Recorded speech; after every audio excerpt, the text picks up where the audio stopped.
Today, I'd like to start out by personally sending my thanks to whoever is responsible for the heating and air conditioning systems for the San Antonio Spurs home arena, because without air conditioner gate last night, I really wouldn't be feeling too good about the second ever 20-dime play of my career in the NBA, and that, of course, being the series selection on the Spurs, which you got as the $9 payday selection yesterday. Yes, the Spurs were definitely in danger of losing last night's game. If you watched it, you know what I mean. After the Heat had taken a 7-point lead early in the fourth quarter, and heck, they were only within a couple of buckets, trailing by a couple of buckets, when LeBron was forced to leave the game with cramps. The good part for San Antonio is, hey, they're up 1-0 and they host game number 2. The good part as well for San Antonio is that Manu Ginobili continues to play some outstanding ball, and really, the Spurs need him because Tony Parker has not been effective. Maybe it was still the lingering effects of the sprained ankle, even though he had the 5 days off. But he had a nice statistical game last night if you look at the line score, but really he didn't play that effectively. He was unable to really get inside with the drives to the hole. The Heat's interior defense really closed him off. I understand how the Heat were able to do that against Indiana Pacers when George Hill is running the show and Lance Stephenson's back there. But when Tony Parker is doing it, as he did last year in the finals, where he was the one that abused the Heat. Well, when he's being bottled up, that's bad for the Spurs. The good news again, though, however, for San Antonio is that Manu Ginobili continues to play some great ball, had a tremendous series against the Thunder, really is such a different player than last year in the finals, where he was just a shell of himself, and really a lot of people thought that that would be it, that he'd retire, but instead he signed a new 2-year contract in the offseason, and my goodness, he has just given Greg Popovich another weapon in his arsenal, because when you can have Ginobili out there, you don't need Parker necessarily dictating and running the offense, and then you can put Ginobili and Danny Green out there, gives him a little more size, and he really, you talk about a guy who's a key role player, a key sixth man. Ginobili defines it for the Spurs. And of course, you saw last night how the Spurs' depth ultimately delivered the game, but you got to get better ball control and handling if you're the San Antonio Spurs, because 23 turnovers playing at home, that is just crazy. I mean, listen, they're going to turn the ball off over probably 12, 13 times a game anyway, because they always want to quicken the pace of the contests. But thankfully, they got the win. They got the cover. More importantly, they're up 1-0 in the series. But hey, no basketball today. However, a couple of quick congratulations going out. Jeff Benton, third ever 200-dime play of his career. They've all come here in the NBA playoffs, and he cashed again last night, and you got the winner on the San Antonio Spurs. So props going out to him. Also, kudos going out to Trace Adams, who hit a Raise the Bar 1,500-star release, his NBA Finals total of the year, which you got as the 777 triple play release yesterday, with the Spurs and Heat going over the posted price. Gabriel DuPont yesterday, the $5 play of the day. You got the Washington Nationals as a run-line dog, plus $1.20. That was an 80-dime release, his second in a row in baseball. Well, today he is upping the ante, guys. First ever 200-dime baseball release of his handicapping career. It's his interleague game of the year, St. Louis and Toronto. And needless to say, it's a hell of a lot stronger than the 80-dime winner number 2 in a row he had today. But here's the deal. Yesterday, for the second time this week, I made you an offer where you could get the plays, buy the plays of one handicapper and get the plays of 2 other handicappers absolutely free.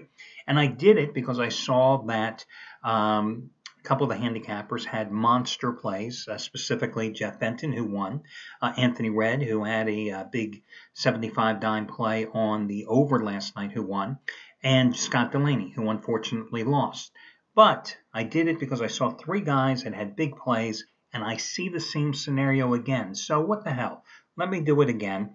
I'm going to go ahead and manually, the minute this video is done, go in and change everybody's prices to increase and maximize your savings. And the same deal applies. You can buy the plays of one handicapper today and get their other plays, the plays from 2 other handicappers for Friday of equal or lesser value, absolutely free. Same details. You make the initial purchase, you contact customer service, send them an email. They will then go ahead and add the handicappers, their plays, to your service package. If you happen to be watching a video here of mine at a website that maybe Trace Adams is an ad or Scott Delaney is an ad, and you want their plays, contact customer service. They'll point you in the right direction. So again, buy the plays of one handicapper today, get the plays of 2 other handicappers of equal or lesser value for free. For example, Gabriel DuPont, there you go. First ever 200-time release of his career. That you could get. Chris Jordan, remember, hit the first top-rated 1,000-star play in the NHL of his 32-year handicapping career a couple of nights ago with the Kings in Game 1 of the Stanley Cup Finals. Well, today he has another play just as strong. You got Wednesdays as a $9 play. Well, today he has his 1,000-star NL Game of the Year. It's one of your late games, Washington and San Diego. It's just as strong as the Kings in Game number 1. Hell, if you bought DuPont, you can get Chris Jordan for free. You know the drill. Pick the handicappers. There you go. All the other promos will be on the homepage. Check it out. If you ever have any questions, you can always contact customer service. Yesterday, I gave you 2 more free winners. I gave you the San Antonio Spurs. That's 4 straight NBA free pick winners. Also gave you the Nationals on the run line. So there's a 14-4 run with free picks over the past 9 days, and I've got 2 more of them for you today. Both obviously in baseball. Listen, guys, Yu Darvish, I backed him as a free pick when he returned after missing a start because of some neck problems on Sunday at Washington. And the Rangers had lost the first 2 games of that series against the Nationals on the road. Darvish was just dominant in his return with 8 shutout innings, giving up just 5 hits and tying a season high with 12 strikeouts in that contest. His ERA on the season is 2.08. The Rangers have won 8 of his 10 starts. Now, only 5 of those 8 wins have come by at least 2 runs, which makes today's play risky. I'm going to go with the Rangers on the run line as a $1.20 dog at home with Darvish on the hill.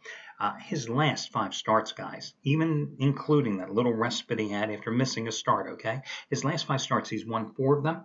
1.66 earned run average, 50 strikeouts, and 38 innings of work. And going back to that game he pitched against the Nationals on Sunday, I mentioned he was just incredibly dominant. Well, actually, you can only be dominant. You can't be incredibly dominant. It's like being good or being very good. They're really, semantically, there is no difference here. You're either good or you're not. You know what I mean? But the bottom line is this. He had 12 strikeouts in that game, as I mentioned. 70 of his 102 pitches in those 8 innings were strikes.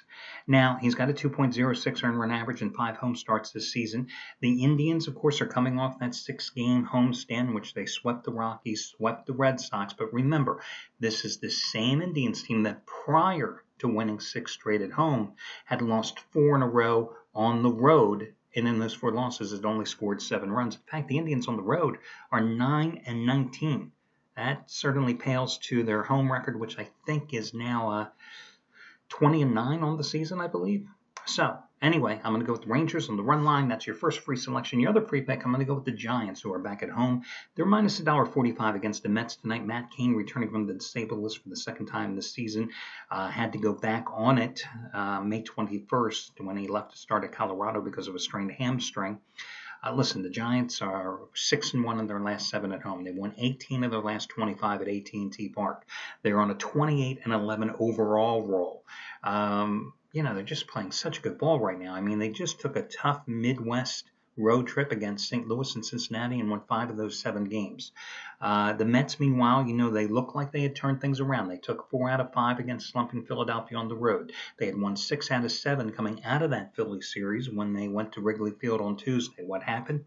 They got swept by the Cubs, losing all 3 games, scoring just 9 runs in the series, going 4 for 30 with runners in scoring position in the series. So even though the Mets have won 5 in a row in San Francisco, I say go ahead and lay the juice and take the Giants here in this one. So the Giants on the money line and then the Rangers on the run line. Those are your 2 free selections today.